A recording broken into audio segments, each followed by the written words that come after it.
Indefinite pronouns, Part 1. Body, one, and thing. We're on our way to study English pronouns, and in this topic we learn what indefinite pronouns are. This is a very interesting and broad topic. After all, there are many indefinite pronouns, but they apply in different ways. Indefinite pronouns are the largest group of pronouns, and we will therefore divide the topic of indefinite pronouns into two parts. And we begin with indefinite pronouns that end with body, one, or thing. What words do these pronouns replace if they themselves are indefinite? Indefinite pronouns do not name exactly the object, place, or idea to which they refer. That is why they are called indefinite. We use indefinite pronouns when we cannot name exactly the person, the object, the place, or, for example, the amount of something. This group of indefinite pronouns comes from a few words: any, some, no, every, but they all end in body, one, or thing. Some indefinite pronouns refer to people, others only to the subjects. Pronouns ending with body or one refer to people, and in essence they do not differ from each other. Pronouns ending in thing refer only to objects.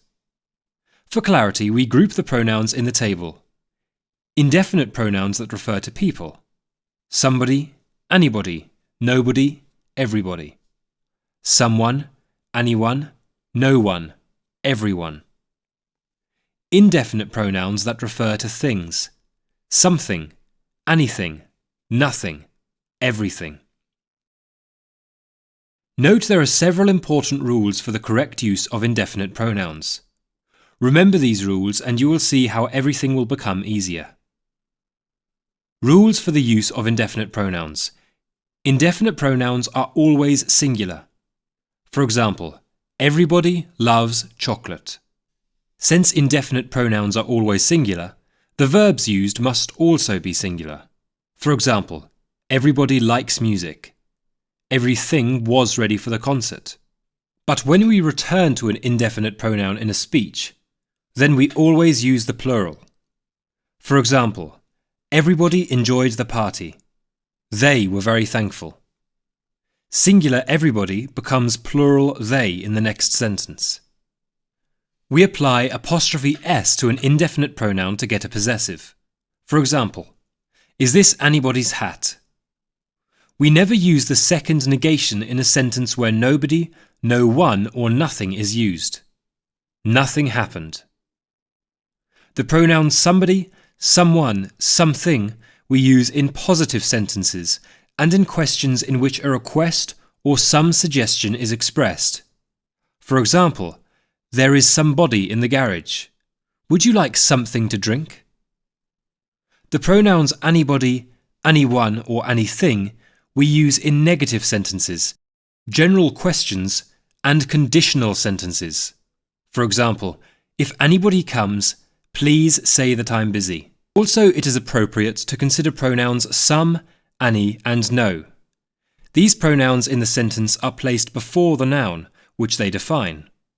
As a definition, they replace the article, attaching importance.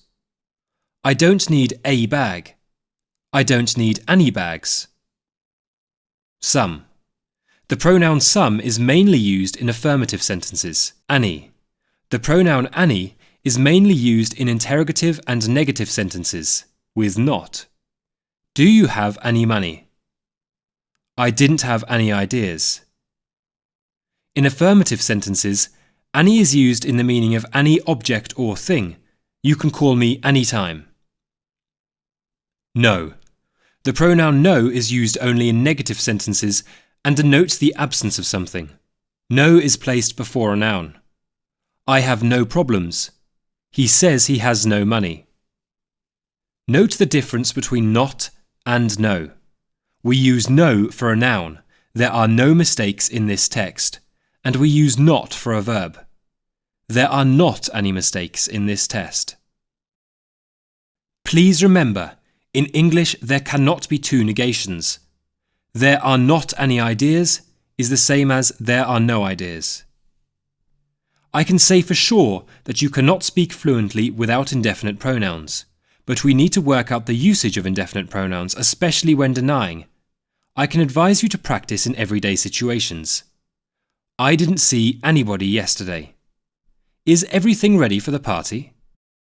Somebody called me yesterday whilst I was out. And finally, remember the proverbs. They are very instructive. Easy come, easy go. Keep on and don't give up, because practice makes perfect.